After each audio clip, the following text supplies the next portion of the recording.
Auzubillahiminash-shaytanir-rajim. Bismillahir-rahmanir-rahim. So the question is, should we fear Allah or should we love Allah?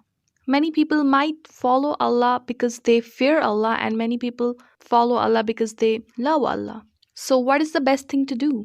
Basically, this fear is all about taqwa. We should do taqwa, not fear Allah, which means that taqwa is basically to save ourselves from doing something that is harmful for us. So the fear that Allah is talking about in the Quran is all about taqwa. He's saying that apply taqwa, adopt taqwa in your lives.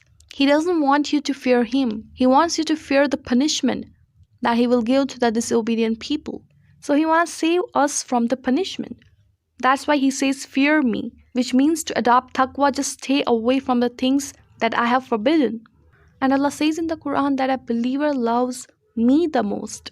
So when you love someone, you want to accept his sayings, you want to follow his sayings, you want to do everything for that person. So same you have to do with Allah. When you love Allah, you want to do everything for Allah. A believer wants to do everything for Allah.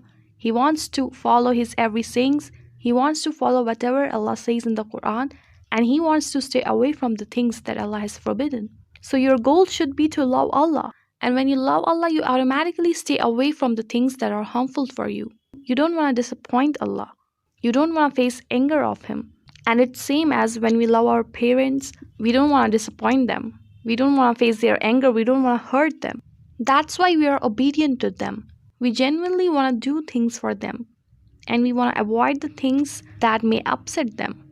So the same thing you have to do with Allah. You don't have to disappoint Allah because Allah loves you and He wants you to follow the right path. He wants to save you from the punishment. So which means Allah wants you to love Him, not fear Him. You don't need to have that kind of fear that you have of criminals, corrupt people, oppressors. Fear means to do taqwa and save yourself from the punishment. Stay away from the haram things, the things that are forbidden. And you should save yourselves from not doing the right things. You have to avoid bad things and you have to do right things. And when you do so, you will have a great reward in the hereafter and also in this dunya.